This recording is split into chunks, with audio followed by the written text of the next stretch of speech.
¿Qué tal? Bienvenido a una explicación más de este megasimulacro. Yo soy la profesora Patricia Estrada y conmigo vas a ver la lección de literatura. Entonces, pues podemos comenzar con nuestra siguiente pregunta. Nos dice, él es la parte de la nota informativa que da un contexto breve para entender el título. Entonces, vamos a entender, este es un tema de textos periodísticos o de la nota informativa. Vamos a tener o buscar primero palabras clave que nos ayuden a identificar mejor nuestra respuesta. La palabra clave que vamos a encontrar en esta pregunta, pues vamos a ver que es un contexto breve. Y si nos da el contexto breve para entender el título, quiere decir que va antes de este. Y entender el título, pues la parte de la nota informativa que va antes del título, ¿cómo se llama? Pues básicamente antetítulo. Así de fácil, así de sencillo podemos encontrar la respuesta porque, bueno, el titular es el título, es lo mismo. Recuerda que depende de la literatura que encuentres o depende de las bibliografías que busques, vas a encontrar diferentes nombres. En este caso, título y titular pues van a ser lo mismo. El sumario y pues el encabezado. Estos no van a ser, tienen distintas funciones y pues nuestra respuesta correcta es el inciso B. ¿Y a qué tipo de género literario pertenece el siguiente texto? Yo podía responder esta pregunta de dos maneras.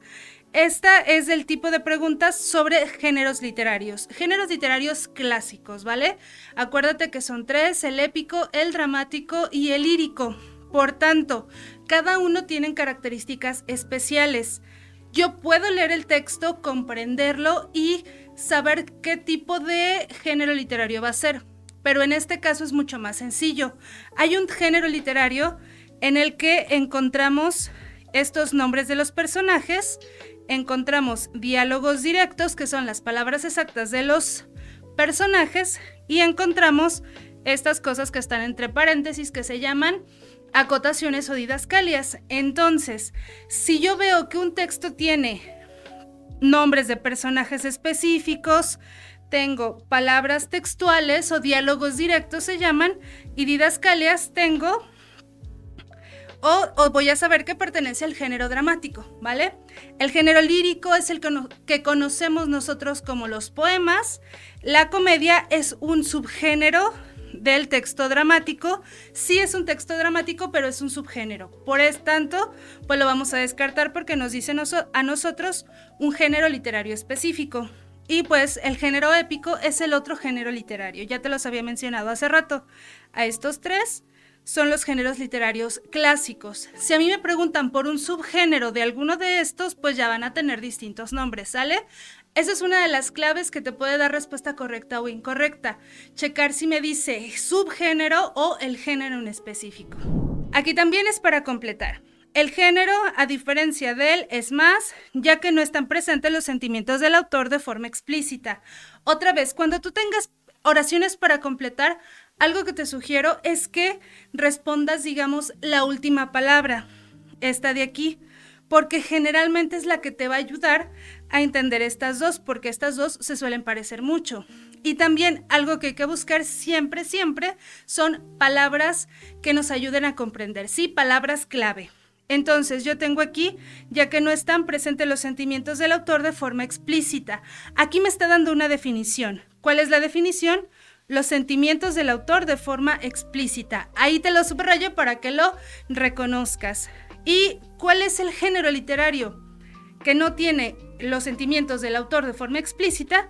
Pues ese es, o lo conocemos por ser objetivo, ¿sale? Cuando los sentimientos del autor en mi texto no están presentes o yo no puedo saber, digamos, el estado de ánimo de mi autor al momento de escribir, entonces se trata o se dice que es objetivo. Cuando yo puedo entender o puedo saber que los sentimientos del autor están presentes ahí, entonces es subjetivo, ¿sí? Porque se da a la interpretación, ¿va? Entonces ya descartamos el D y descartamos el A porque estos nos dicen subjetivo.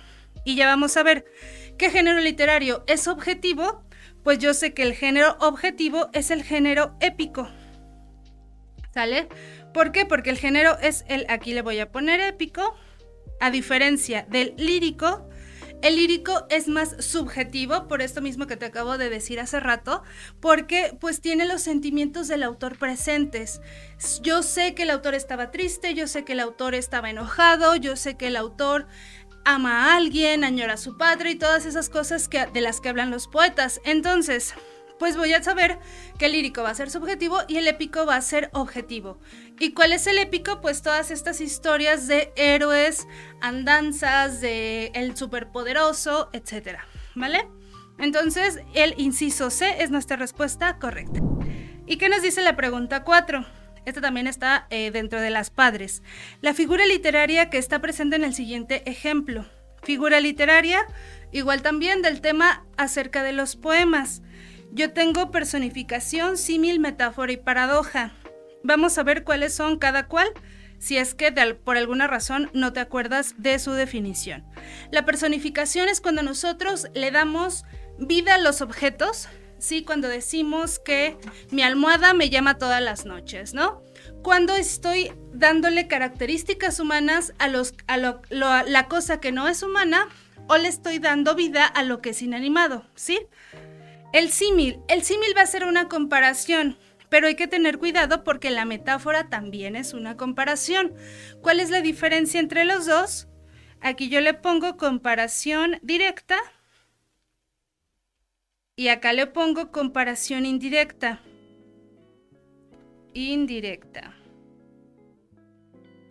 Esa es básicamente la diferencia, pero ¿cómo lo puedo reconocer? Es porque el símil tiene palabras de comparación, pues valga la redundancia, como cómo, se parece, se asemeja, tal, cual, etcétera, ¿va? Palabras de comparación. Vamos a ponerle aquí palabras que indican comparación. Comparación. ¿Qué son estas palabras? Dijimos como, igual, se parece, etcétera. Siempre y cuando yo tenga algo conocido y algo desconocido, digamos que voy a comparar estas dos cosas. Lo mismo hace la metáfora, digamos en términos muy burdos, pero la metáfora digamos que no te lo dice con palabras textuales, no te dice, hey, te estoy comparando esta cosa con esta otra cosa, sino que en lugar de mencionarte esta otra cosa, te la compara con esta otra cosa que tú sí conoces, ¿va? Ya sea por su apariencia, por su color, etcétera. Ahorita podemos ir como más a detalle. ¿Y qué hace la paradoja? La paradoja lo que hace es una contradicción, pero es una contradicción aparente. Parece que se está contradiciendo, pero en realidad te quiere dar como algún tipo de reflexión, ¿sí? Te dice, te pone, no sé, oscuro, luminoso, y en realidad te quiere decir algo más allá de oscuro y luminoso, ¿va? Aquí vamos a ponerle nada más como una contradicción aparente. Contradicción aparente. Muy bien. Dentro de estas 4 definiciones, ahora que ya nos acordamos cuáles son, ¿qué tipo de figura será este ejemplo? Nos dice, tienen sus hijos ojos de mando, pero otros tienen mirada triste. Yo voy a encontrar, tanto aquí como acá, la figura literaria. Esta figura literaria aquí no viene en mis opciones. Cuando yo tengo una mirada triste, bueno, yo puedo tener una mirada triste, se puede entender. Entonces, casi eso sí lo podemos considerar como algo literal. Y bueno, los ojos de mando. ¿Cuáles son los ojos de mando? Tú no puedes mandar a nadie con los ojos, eso es obvio, porque no tienes esas capacidades. Entonces, al hablar de ojos de mando, es unos ojos que pueden ser ojos que te lleven a hacer algo, ojos que te intimiden. Si algo te intimida, tú haces lo que esa persona te pide, etcétera, ¿no? Entonces yo estoy comparando los ojos o la capacidad visual con esto que puede llegar a ser los ojos. Por tanto, voy a hablar de una metáfora, ¿sí? Si se te fue un poquito complicado, no pasa nada. Algo que hacen las metáforas, si yo recuerdo que el símil utiliza palabras como cómo, se parece, etcétera, lo que hace la metáfora es utilizar preposiciones, ¿sale? De a, ante, bajo, con, contra, de, desde, todas estas que yo ya conozco, y puedo utilizar también verbos, ¿vale? En este caso, pues nada más fueron la preposición. Es algo que también me va a ayudar a entender que sea una metáfora sobre los demás incisos, ¿sale? Entonces, pues ese es uno de los truquitos. Vamos con la siguiente pregunta. ¿Cuál es el tipo de rima que está presente en el siguiente texto? Si tú te acuerdas de la definición de la rima, pues esto va a ser bien papa y va a ser bien fácil. A nosotros siempre nos han enseñado, casi siempre en la escuela, la sonante y la consonante. En la sonante, ¿qué nos dicen? Pues todo al final es igual. Todo es igual al final, aquí te lo pongo. Pero hay que tener cuidado porque si bien sí es al final de la palabra, es al final a partir de la sílaba tónica, ¿sale? A partir de esta sílaba que tiene como la mayor fuerza. ¿Por qué? Porque va a haber otras palabras o va a haber ocasiones en las que yo me pueda confundir. Entonces, todo es igual al final a partir de la sílaba tónica. Aquí te lo voy a escribir. A partir de la sílaba tónica. También la sonante va a ser solo las vocales son iguales, ¿sí? Solo las vocales. Vocales son iguales. Y es igual, yo me voy al final de la palabra, a partir de la sílaba tónica, bla, bla, bla. Y si solamente las vocales son iguales, a, i, o, u, entonces va a ser una rima sonante. Si todo al final de la palabra, incluyendo consonantes, vamos a tener pues la rima consonante, ¿no? Por eso se llama consonante.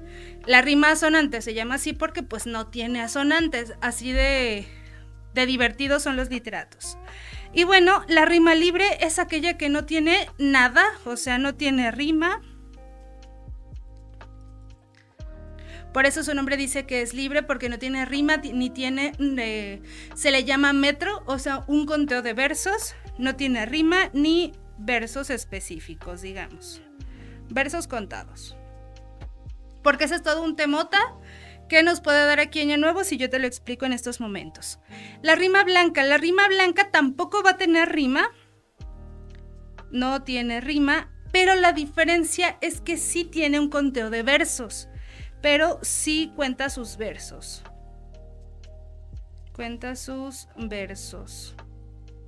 Si dice, pues este es un poema que no tiene rima, pero todos sus versos miden 11, ¿no? Entonces ahí yo ya estoy teniendo una rima blanca. Vamos a nuestro ejemplo. Yo nada más voy a buscar o voy a encontrar la última palabra. Es lo único, cuando a mí me piden rima, yo solamente busco la última palabra. No me voy a leer el texto, no me voy a entenderlo, nada más la última palabra, que es lo que nos importa. Veterana, gente, simiente o cotidiana. Son las 4 palabras, son los 4 versos. Y yo tengo veterana es Ana, gente es ente, simiente también es ente y cotidiana es Ana. Entonces yo ya sé, o yo voy a darme cuenta que tanto el primero como el cuarto y el segundo y el tercero son iguales, ¿vale? Y si son iguales en su totalidad, es una rima, ya sabemos que consonante. ¿Sale, vale? El siguiente texto pertenece al escritor Rubén Darío. ¿A qué corriente literaria pertenece? Esta pregunta tenía una trampa. Si tú no conoces de corrientes literarias, podría ser un poquito complicado, un poquito difícil, porque en el examen te preguntan sobre las corrientes literarias. Si tú te vas a leer esto y no entiendes y no sabes dónde vas a encontrar a qué corriente literaria es muy fácil. Si yo sé que Rubén Darío es uno de los escritores latinoamericanos conocidos de principios del siglo XIX, principios del siglo XX, finales del XIX. Yo sé que Rubén Darío fundó una corriente literaria en América, la primera, en contraposición del romanticismo, y ese fue el modernismo, ¿sale? Rubén Darío fundó el modernismo. Si a mí me preguntan entonces, ¿este texto, o me dicen en mi examen, ¿este texto pertenece a Rubén Darío? Respuesta correcta es modernismo, ¿sí? Si perteneció a otra, tal cual, tu examen te lo dice que Rubén Darío, modernismo. Siempre van a ir unidos, que no se te olvide, esa es pregunta de examen. Bueno, realismo surgió más o menos en el mismo lugar, pero en Europa.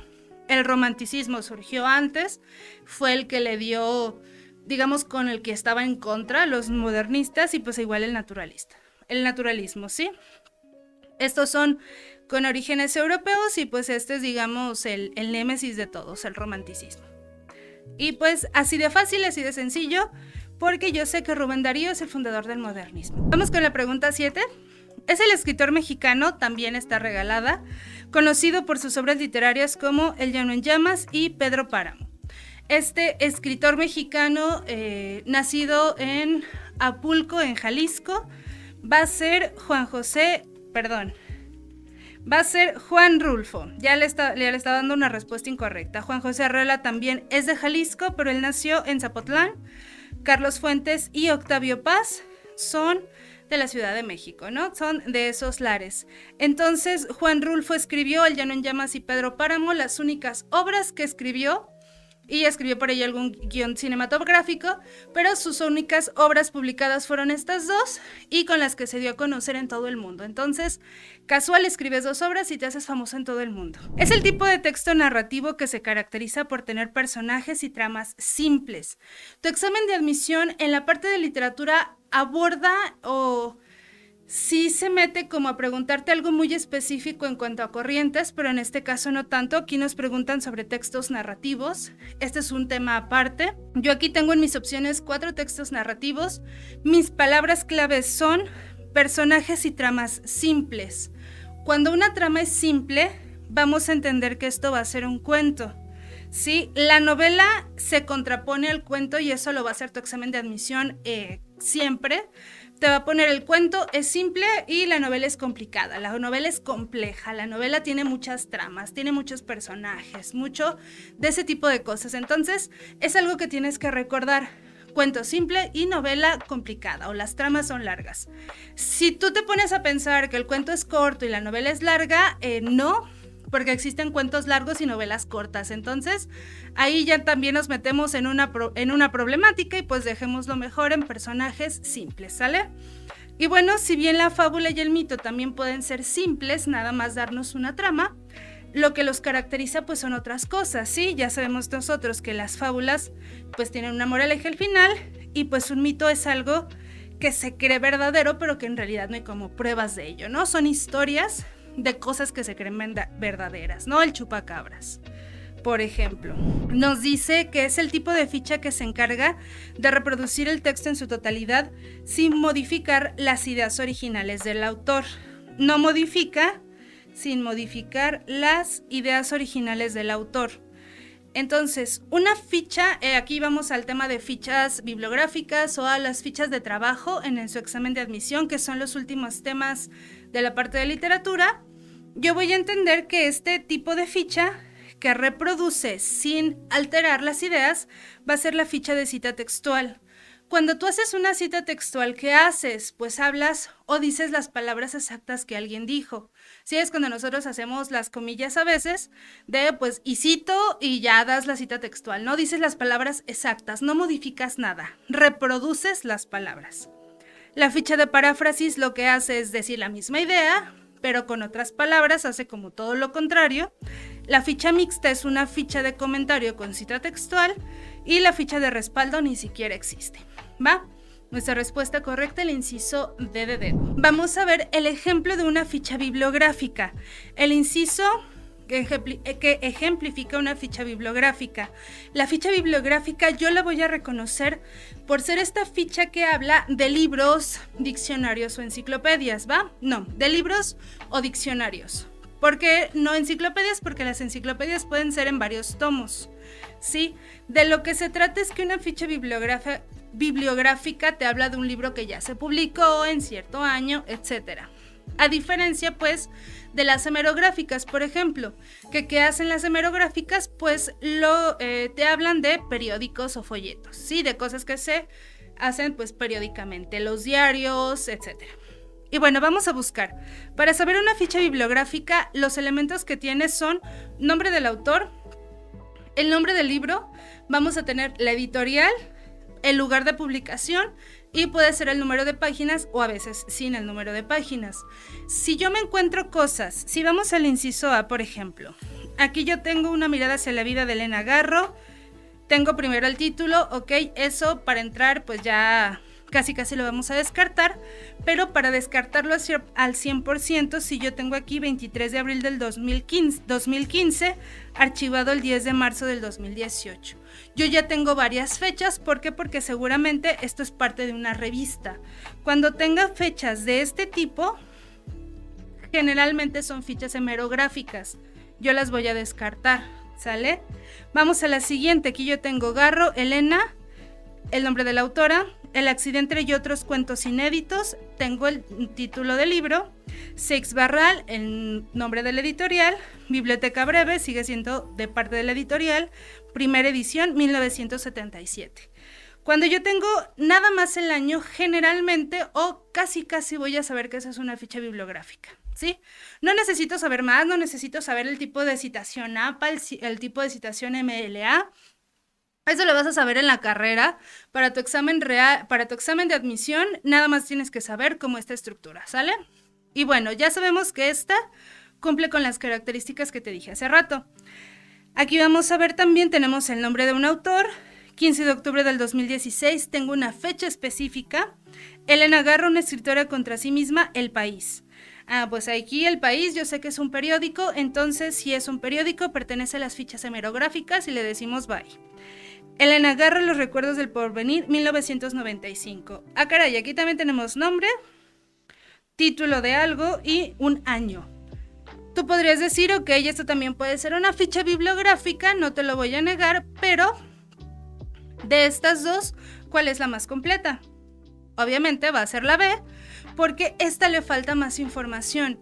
Algo así también te pudieran hacer en el examen real. Sí, hay que checar que vengan todos los datos. Si bien puede cambiar el orden, tienen que venir estos datos en específico. Aquí nos falta la editorial. Aquí nos falta el año de publicación. Perdón, el lugar de publicación. Lugar de publicación.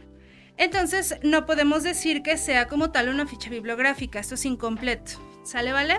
Y pues así encontramos nuestra ficha bibliográfica y esta sería toda la explicación del examen de literatura o de la sección de literatura. Continúa viendo los videos para las demás secciones, espero que te haya ido muy bien y pues sigue repasando el examen hasta que ya seas un experto en literatura. Soy la profesora Patricia Estrada, hasta luego. Hola, ¿qué tal? Bienvenidos a la explicación de español. Soy la profesora Jacqueline Anguiano y a continuación vamos a resolver unas cuantas preguntas de esta asignatura. Cualquier duda, no se les olvide dejarla en los comentarios para poder resolverla. La primera pregunta decía, señala la función de la lengua que ejemplifica el siguiente texto. Si recordamos un poco respecto a la lectura, que aunque es un poco breve, pues presenta un tema sobre las células bacterianas, algo respecto a una breve descripción y un poquito en qué consisten. Esto nos deja que la función de la lengua que se está utilizando en este caso sería referencial. Recordemos que la función referencial es aquella donde damos datos o que bien ya están establecidos o que están basados en una parte de lo que conocemos como discurso expositivo. Nos habla sobre una función poética. La pregunta dice, ¿cuál de los siguientes enunciados tiene una función poética? En este caso, pues si nosotros analizamos nuestros incisos, vamos a notar que la única frase que maneja el sentido o bien figurado o bien literario dentro de su frase o su expresión es el inciso D, que dice el hombre era alto y tan flaco que parecía siempre de perfil. Esto es una figura literaria que conocemos como símil o comparación y recordemos que el lenguaje poético siempre va a hacer uso de lo que es más estilístico, en este caso las figuras literarias. Si nos vamos a la pregunta 3, dice, lee el siguiente texto e identifica la función de la lengua que predomina. Recordemos que en este caso la función de la lengua que podemos notar en la lectura tiene que ver con la comunicación. El texto dice, aló, aló, dijo el joven. Bueno, contestó la mujer del otro lado de la línea. Aló, sí, aló. Bueno, a ver si contestan. Bueno, se enojó entonces ella. Esta idea de la comunicación recae sobre la función del lenguaje que conocemos como función fática, que es la función fática, aquella que nos permite la comunicación. empezarla, terminarla, interrumpirla y bueno, en este caso tenemos un diálogo de una comunicación que seguramente se hizo por teléfono, entonces tenemos una función fática.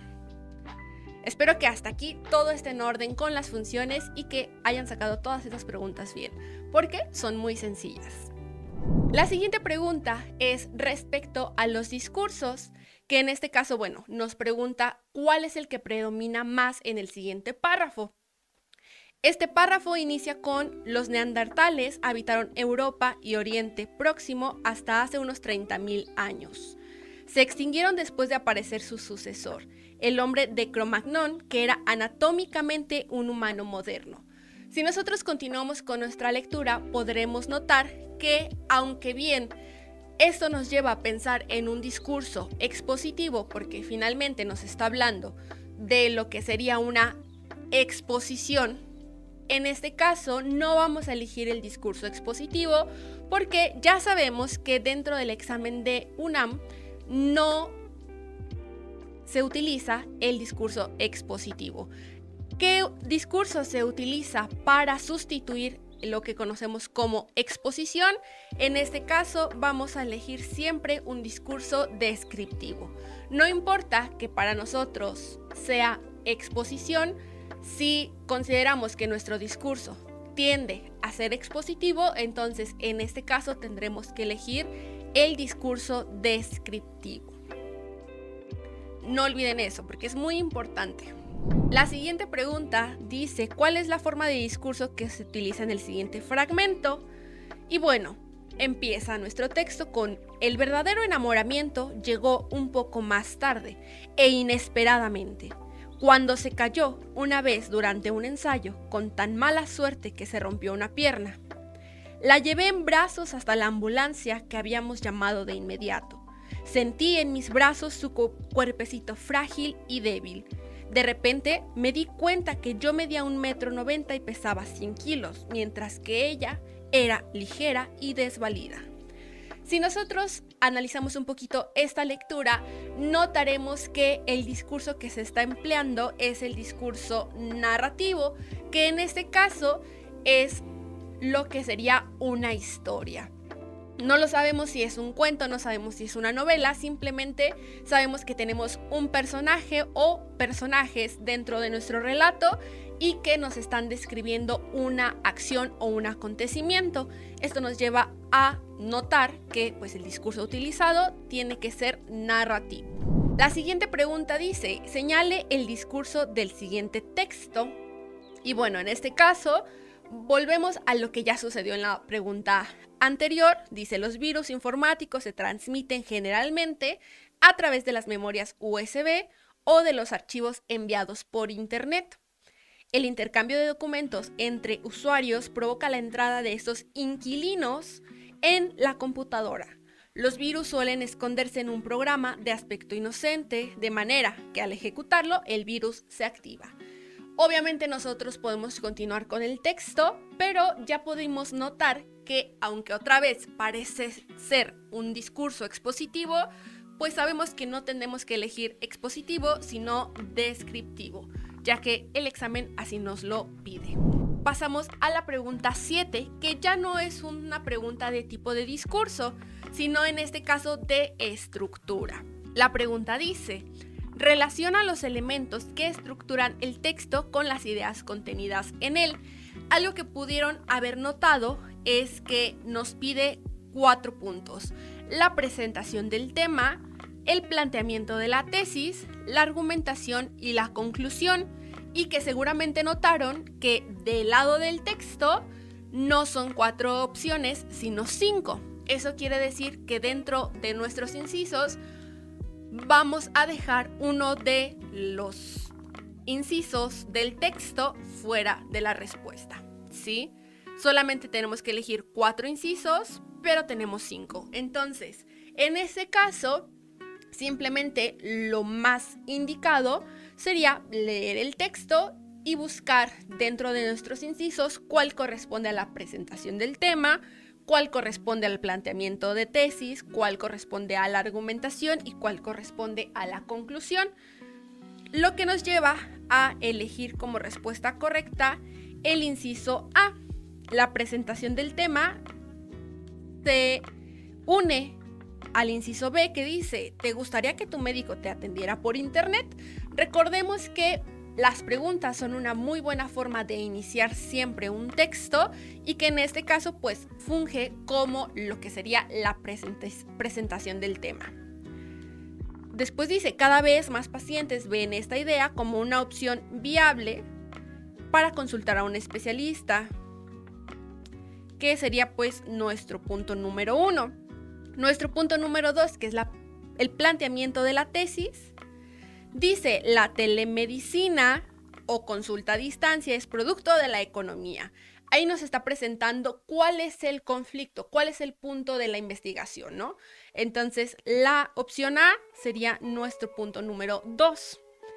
La argumentación nos indica que tiene que ser el inciso D. Dice: muchas de esas consultas se pueden hacer con el doctor en una videollamada y esto ayudaría ante la acuciante falta de médicos suficientes para atender a toda la población alrededor del mundo. Nos está llevando a por qué funcionaría esto de las consultas por internet.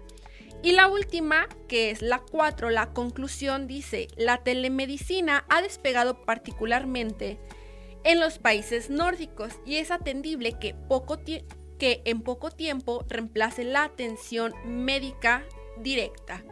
Quiere decir que al final de cuentas, pues la telemedicina va a sustituir un poco la presencialidad de ir con el doctor y simplemente atenderse por una videollamada.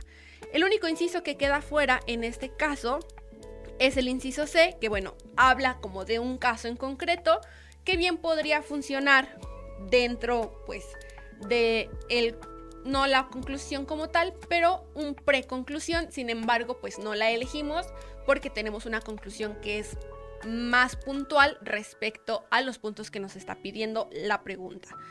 Por lo tanto, nos quedamos con el inciso A. Pasamos a la siguiente pregunta, que es respecto a la idea fundamental que plantea el texto.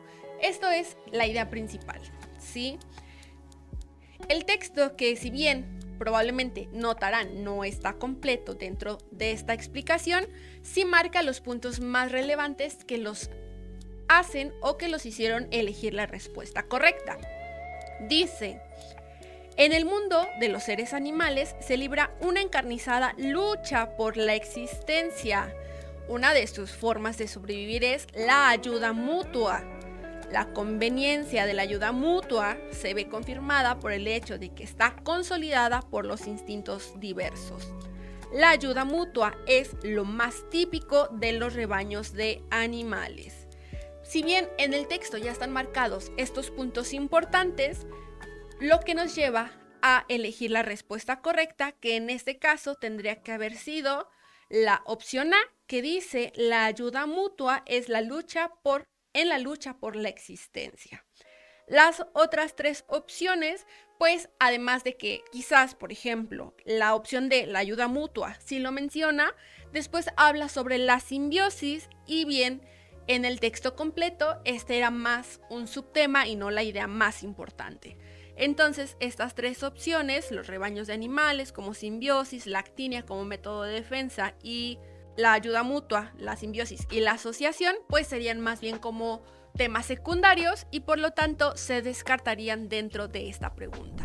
Luego pasamos a la pregunta número 9, que dice: la idea fundamental del texto se puede condensar como, en este caso, aunque bien estamos utilizando la palabra condensar, es referente a resumir, ¿no? ¿Qué se puede resumir respecto a este texto? Y bueno, en este caso también es un texto que no aparece completo dentro de esta imagen. Sin embargo, pues nos podemos dar a la tarea de leer esta expresión que ya marqué dentro del texto y dice: ¿me creerías si te digo que tú puedes hacer que tu ciudad sea mejor? Este texto se desarrolla en base a diferentes preguntas que le van haciendo al lector. Inicia con un: ¿Se imaginan que la ciudad en la que vivan les traiga más satisfacciones que problemas? Menos tráfico, más espacio en el transporte público, menos smog en el aire, más espacios públicos, menos inseguridad y más oportunidades. ¿Me creerías si te digo que tú puedes hacer que tu ciudad sea mejor? ¿Me creerías si además te digo que hacerlo no te va a representar mayor esfuerzo? Y es que el día a día nos gana, y entre el trabajo, los estudios y la familia, poco tiempo nos queda libre, etc. Si nos damos cuenta, entonces buscamos una opción que haga referencia a este punto en concreto, y bueno, tenemos la opción D, que dice una invitación abierta para mejorar la ciudad. ¿Qué es lo que hace el texto a continuación después de este planteamiento de preguntas? Nos empieza a hablar respecto como a puntos o a consejos que una persona debería de seguir, o pasos, si lo queremos ver así, que una persona debería de seguir o hacer para que pueda mejorar su ciudad o su contexto social. Las otras tres opciones, pues podemos descartarlas porque no se habla de las características de las ciudades, sino más bien de los pasos a seguir para hacer de la ciudad un lugar mejor. Después tenemos la pregunta 10 y dice, el fragmento anterior citado en el texto se puede interpretar de la siguiente manera. Comparte con ellos. ¿Por qué?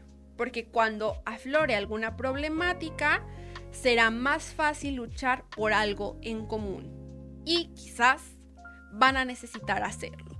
¿Qué es lo que podemos entender de esta expresión? Bueno, simplemente hay que analizar nuestros incisos y elegir la opción que más podría explicar de alguna forma lo que nosotros podemos interpretar de este fragmento. La frase dice que hay que compartir con las otras personas, porque si en algún momento se presenta algún conflicto, entonces estas personas con las que tú compartes pueden ayudarse mutuamente a resolver ese conflicto.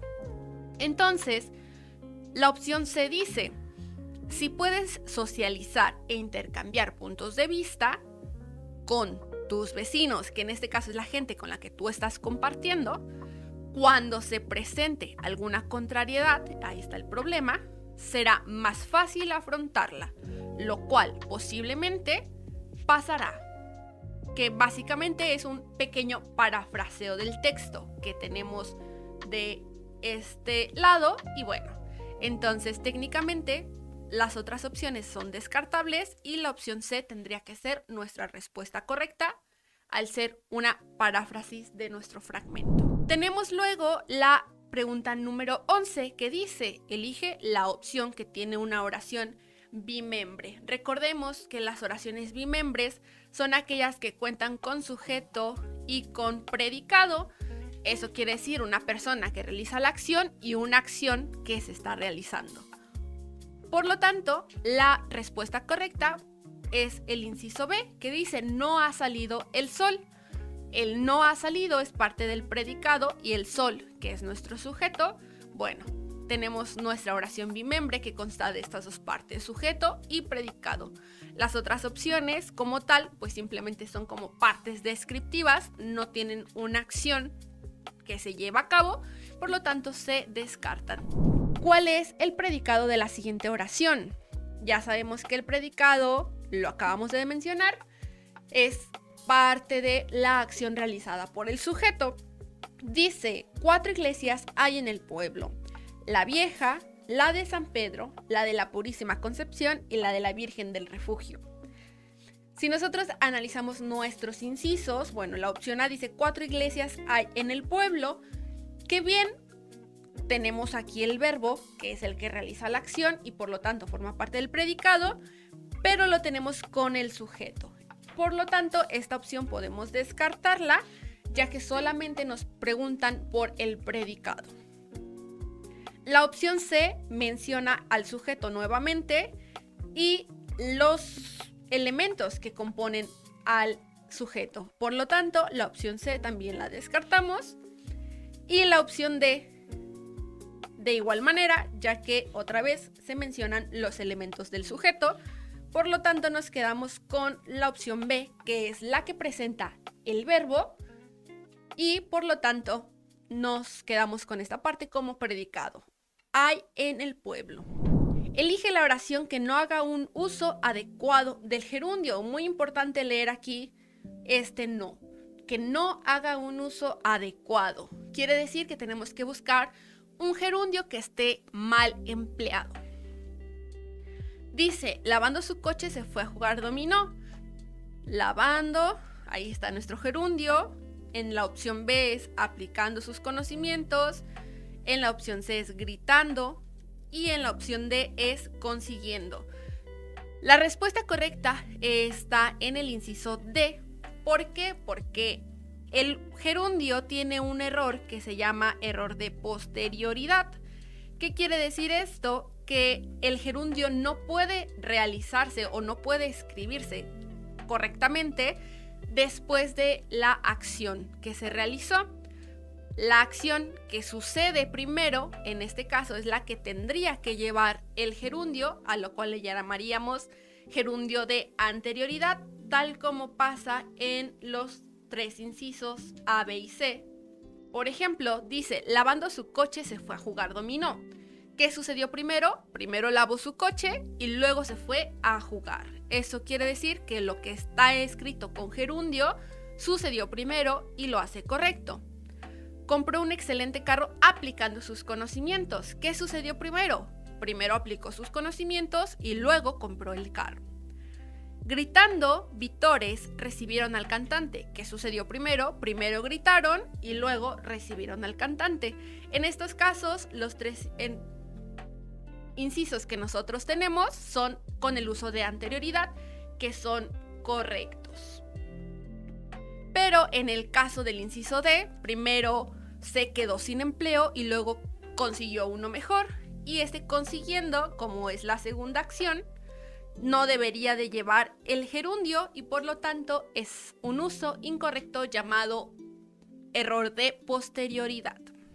Señala la opción que contiene una relación semejante al siguiente par de palabras. Con semejante, pues de alguna forma buscamos esta analogía entre nuestros conceptos que puedan ser similares. Tenemos tristeza y sol. Tristeza y alegría son contrarios, no es una relación semejante, entonces creo que la descartaría. Amor y tristeza, vuelvo a lo mismo, creo que no me parece similar el amor y la tristeza, aunque puedan ser consecuentes. El rencor, que obviamente pues es nuestra respuesta correcta. Tristeza, rencor no es lo más igual, pero de alguna forma ambos son sentimientos o emociones negativas y que podríamos considerar tienen una relación, al igual que sol y do, que ambas pues son notas musicales, ¿sí? Amable y luna no tiene caso y la descartamos, al igual que las otras dos opciones, quedándonos como opción correcta el inciso C. Luego tenemos la pregunta 15 y ahora sí ya estamos a punto de terminar. Dice, de las siguientes opciones, elige la que presenta un sinónimo de la palabra señalada.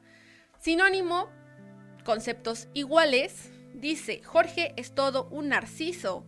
Nadie lo puede aguantar. Nuestra expresión clave está en el nadie lo puede aguantar. Sabemos que pues tiene que ser una actitud de alguna manera que para la gente que está alrededor de Jorge es de alguna manera pues negativa. Tenemos obstinado, presumido, quejumbroso y aquejado. Tenemos dos opciones que se descartan porque significan básicamente lo mismo, que son quejumbroso y aquejado, que es quejarse o molestar de alguna forma. Obstinado y presumido, bueno, que de alguna manera no es lo mismo, ya que obstinado tiende más a bien ser terco y presumido, pues una persona presuntuosa o narcisista, no sé si han escuchado esta expresión de narcisista, que bueno, es a lo que se refiere esta expresión o esta palabra de narciso.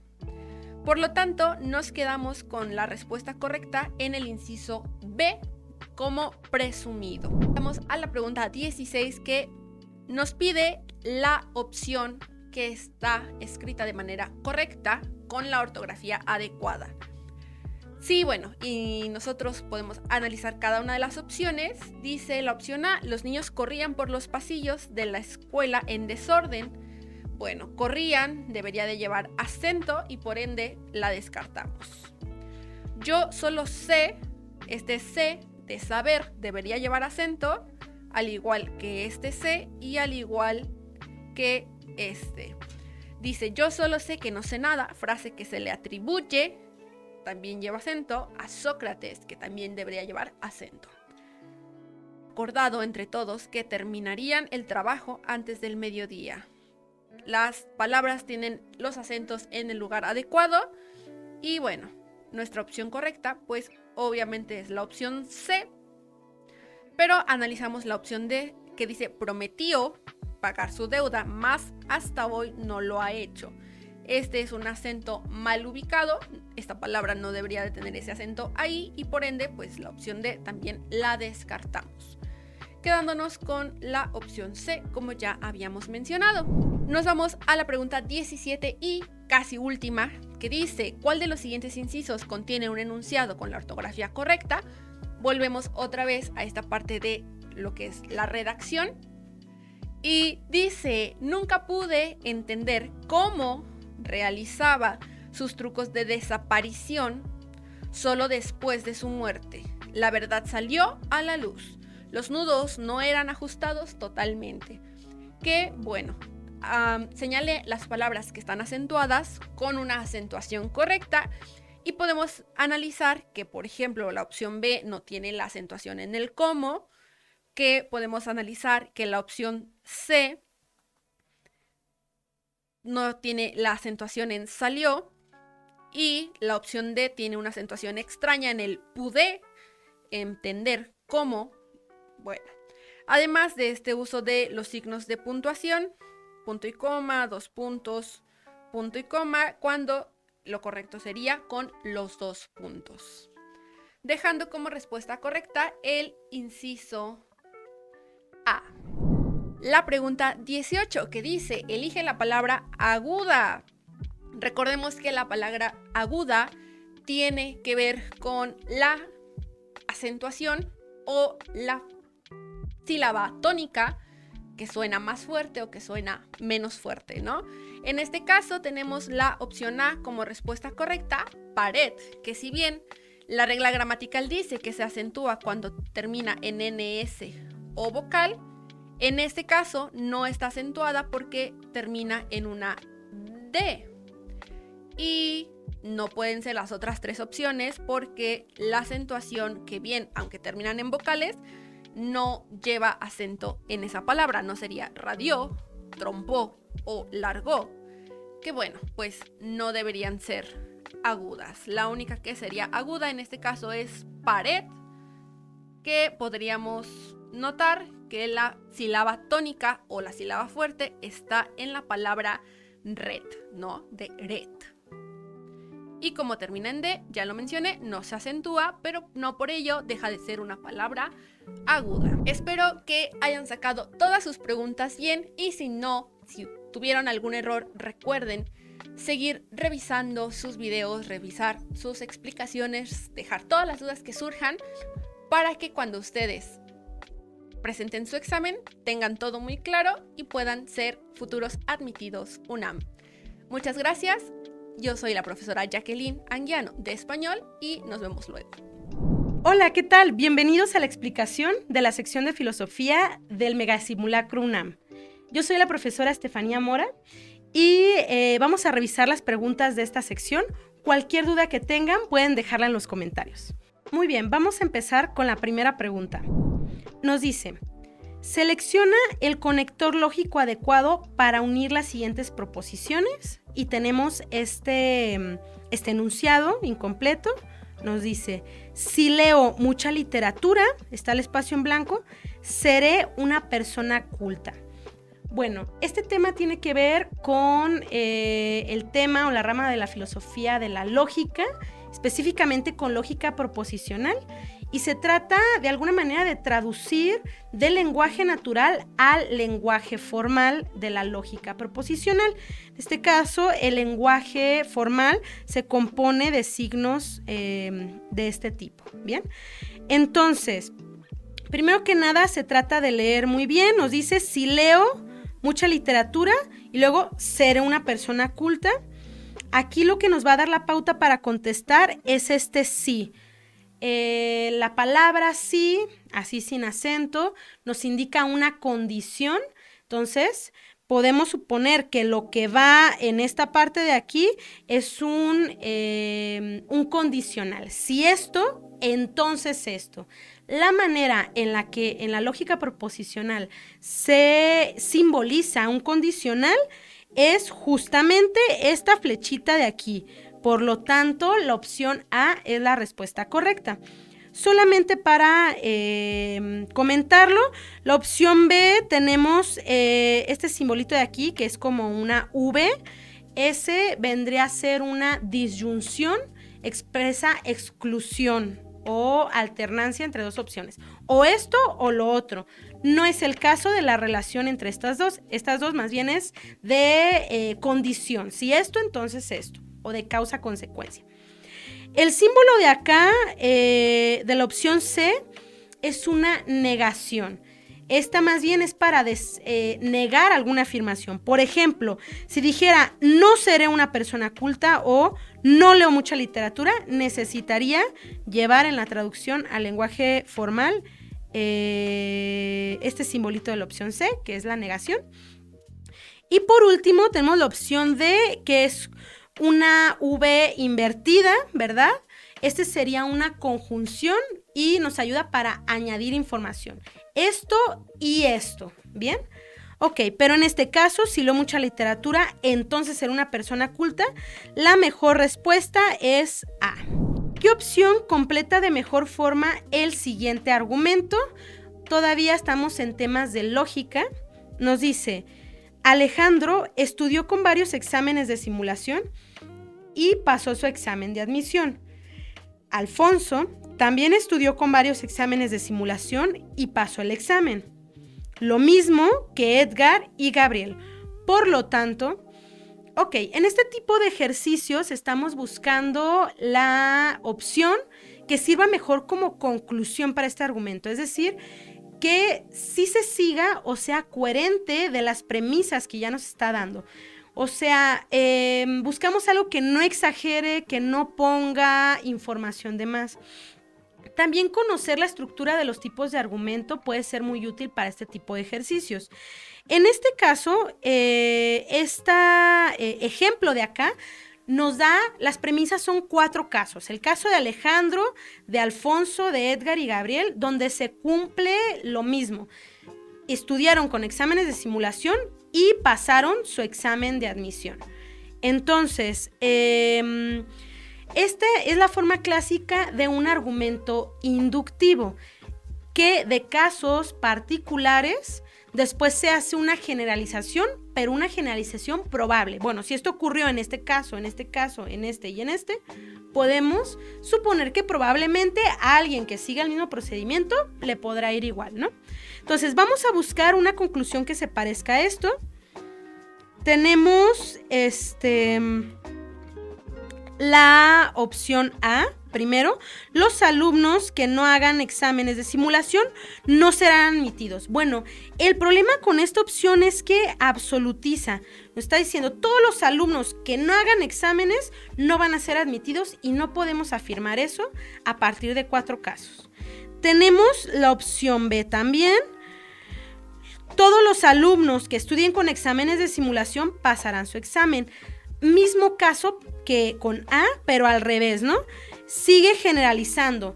Todos los alumnos entonces que estudies van a pasar su examen y bueno, no podemos afirmarlo tan así a partir de 4 casos, afirmar que se va a cumplir eso como una regla. Lo mismo ocurre con la opción D. Carlos no pasará su examen porque hizo muy pocos exámenes de simulación.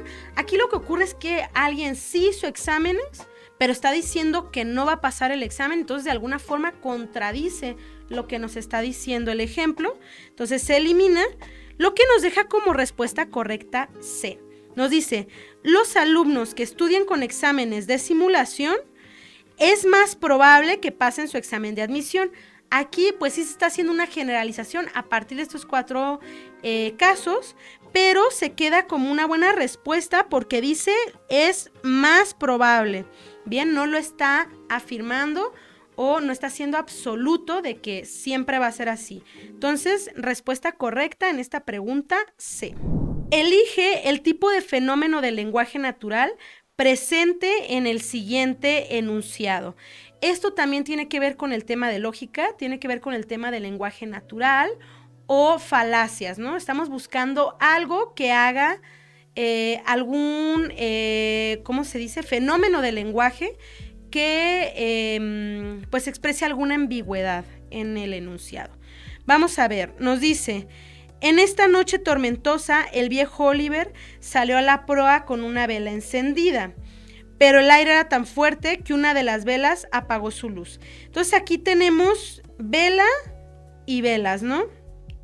En este caso tenemos una misma palabra que parece que se escribe igual, se escucha igual, pero se está utilizando con un significado diferente, ¿no?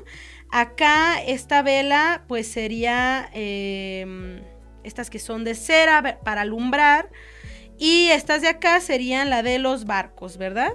Entonces este fenómeno del lenguaje tiene el nombre de homonimia. Se trata de cuando una misma palabra tiene, que se escribe igual, se escucha igual, tiene significados diferentes. Entonces, respuesta correcta, B. Acá la paronimia es cuando se parecen las palabras, pero no son exactamente iguales. Aquí sí son exactamente iguales, entonces no aplica. Sinonimia, bueno, los sinónimos, 2 palabras que significan lo mismo, son diferentes, pero significan lo mismo. Anfibología sería una expresión que puede tener 2 significados distintos dependiendo de cómo se lea, ¿no? Ahí es un poquito distinto. Muy bien, vamos con la siguiente pregunta. ¿Cuál de las siguientes situaciones implica responsabilidad moral?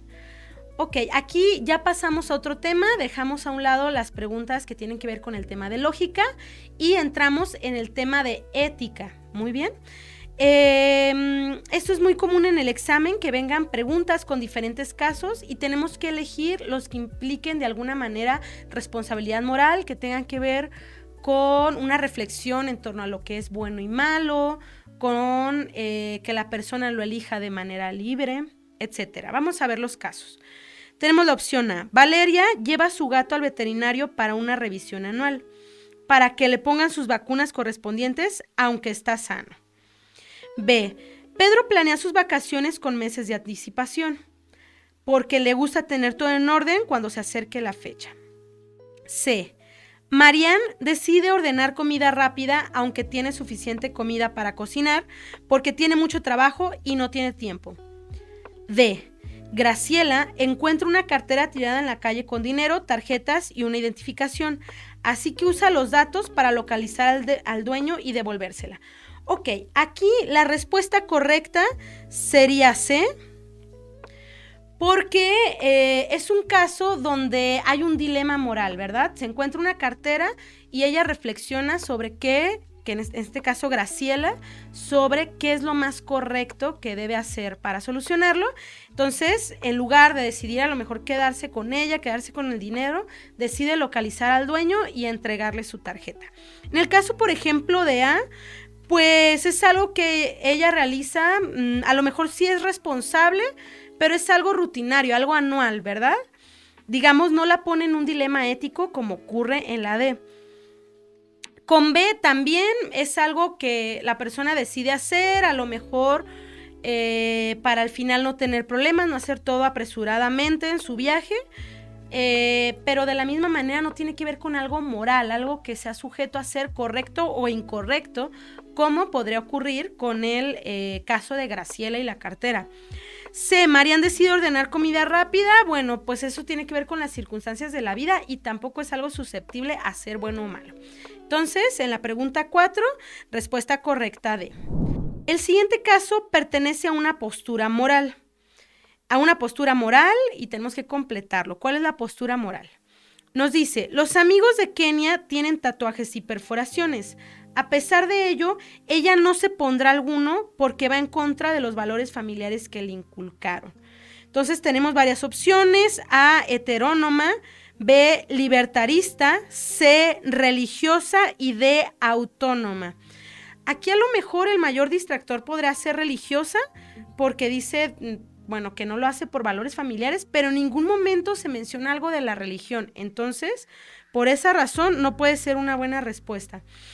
Ahora, tenemos dos opciones que son muy parecidas: libertarista y autónoma.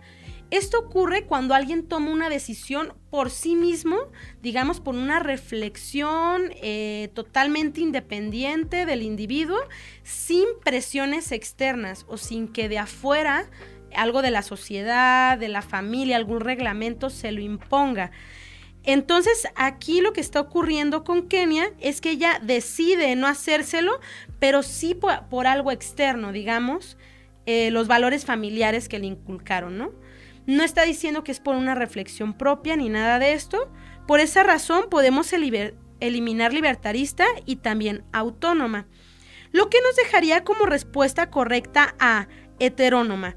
Una postura moral heterónoma es cuando la regla moral o la norma moral que le indica a la persona cómo actuar viene impuesta desde afuera, desde el exterior, y no desde el mismo individuo, que es el caso de Kenia, porque viene impuesta de su familia o los valores familiares. Entonces, respuesta correcta en la 5A. ¿En cuál de los siguientes enunciados se muestra una resolución objetivo-subjetiva?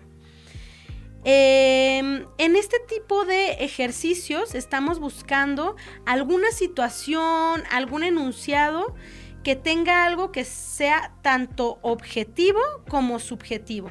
Para esto es importante tener claro qué significan los dos conceptos, ¿no? Algo objetivo es algo que así es en sí mismo y no se puede cuestionar, así es la realidad en sí misma, independiente de la percepción del sujeto. Y algo subjetivo tiene que ver con las valoraciones subjetivas de cada quien. Entonces, vamos a ver las respuestas. Tenemos A, un alumno no entregó su tarea en la hora estipulada y la profesora no la quiso aceptar después bajo ninguna circunstancia. B, una mamá castigó a sus hijos porque sacaron malas notas en el bimestre. C, un restaurante discrimina a las personas por su apariencia, pero no sufrieron ninguna represalia legal. Y D, una persona tiene una estricta política de puntualidad, pero también tienen cláusulas para exceptuar casos específicos. En este caso, la respuesta correcta sería D. ¿Por qué? Tenemos dos enunciados, ¿no? Una empresa tiene una estricta política de puntualidad y también cláusulas para exceptuar casos. Entonces, esa política estricta de puntualidad vendría a ser la parte objetiva, ¿no? Pero la parte subjetiva viene en la segunda parte del enunciado, que nos dice que hay cláusulas para exceptuar casos específicos. Entonces, en ese caso puede llegar a ser subjetivo.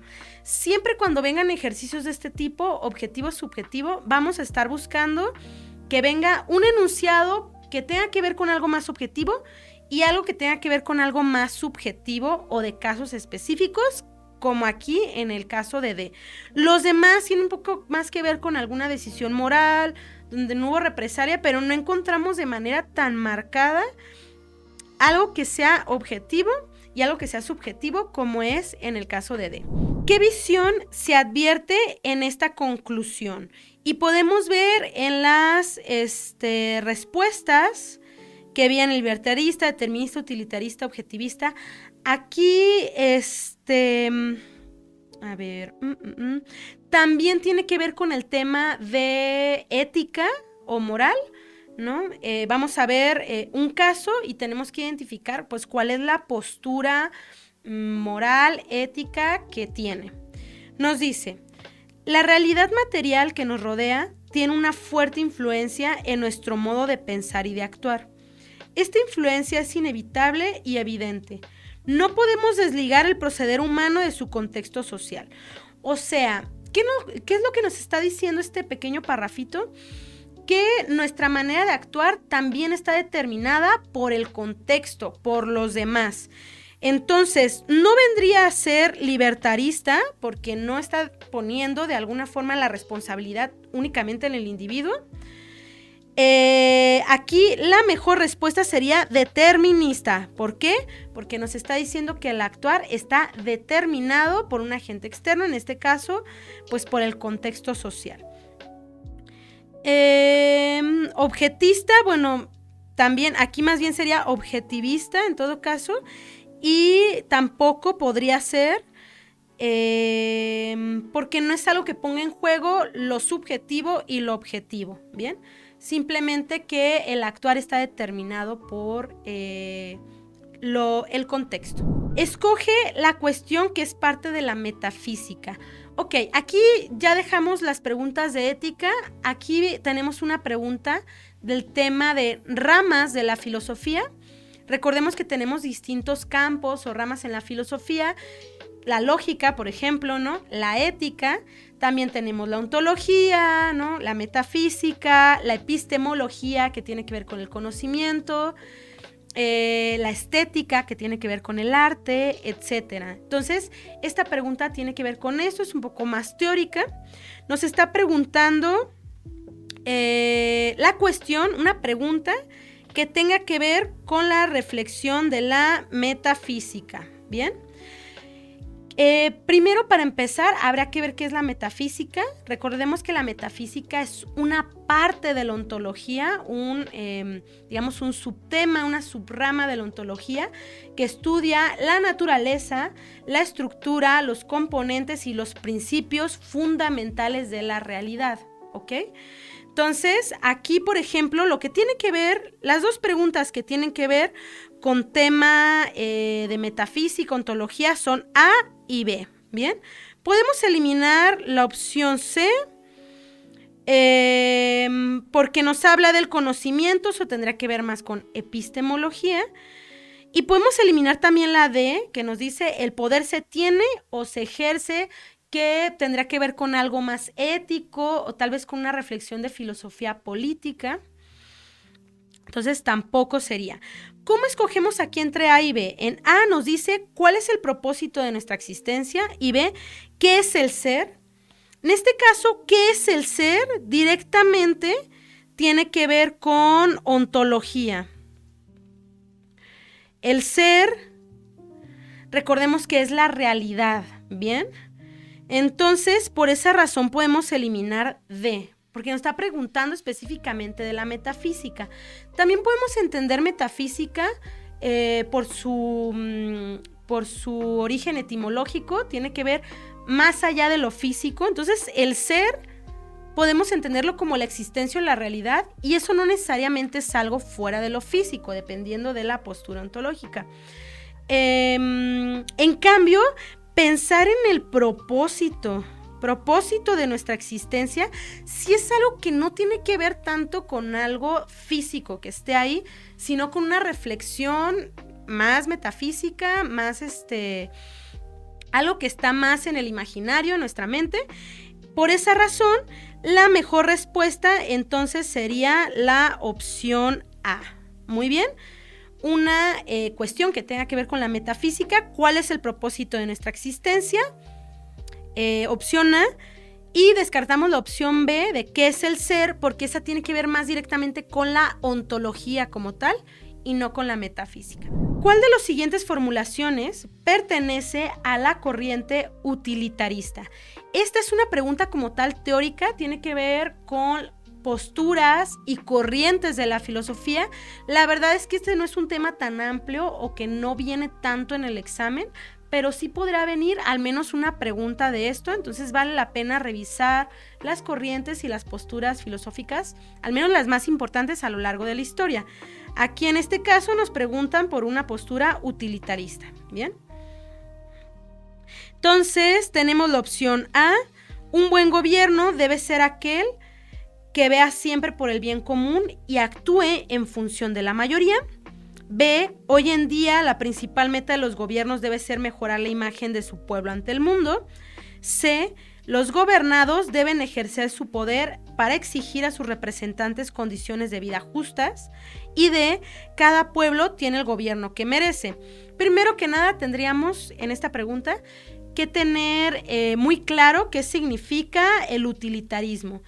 ¿Y qué es el utilitarismo? El utilitarismo es una corriente fundada por Jeremy Bentham y John Stuart Mill, que postulaba que lo bueno o el valor de las cosas, es decir que algo es bueno o malo, dependería de hacer el mayor bien para la mayor cantidad de personas, ¿no?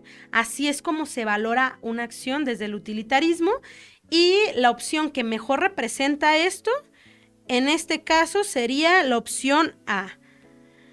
Un buen gobierno debe ser aquel que vea siempre por el bien común y actúe en función de la mayoría. Justamente es esto que acabamos de mencionar. Completa la frase, tenemos al principio un concepto y una especie de definición en el resto del enunciado. Vamos a leerlo. Completa la frase, nos pide que completemos. Esto son aquellos acuerdos implícitos que forman parte de un colectivo y regulan las acciones de sus integrantes. Y tenemos como opciones las normas, las leyes, los códigos sociales, los modales. Bueno, aquí volvemos a tener una pregunta un poco más relacionada otra vez con la ética o con la moral. Aquí lo que nos va a dar la pauta para contestar es esto de acuerdos implícitos. Bien, podemos eliminar normas y leyes porque estos sí son acuerdos que están ahí de manera explícita, incluso en reglamentos, digamos. Entonces, pero aquí nos dice que hay unos acuerdos implícitos. Entonces, la mejor respuesta sería códigos sociales. Los códigos sociales son acuerdos que hay implícitos porque no es que estén ahí escritos en alguna norma, sino que los aprendemos de manera un poco más social, un poco más cultural. Forman parte de un colectivo y regulan las acciones. ¿Qué podría ser un ejemplo de código social? Podría ser, por ejemplo, saludar cuando alguien llega, decirle a alguien salud, vestir adecuadamente para la ocasión, etcétera. De hecho, aquí los modales vendría a ser un tipo de código social, ¿ok? Entonces, al ser un poco más específico que esta definición, o sea, es un ejemplo más bien de código social, tampoco podría ser respuesta correcta, ¿bien? Entonces, bueno, esta sería la última pregunta, pero de igual manera les reitero que si tienen alguna duda la pueden dejar en los comentarios. Muchas gracias.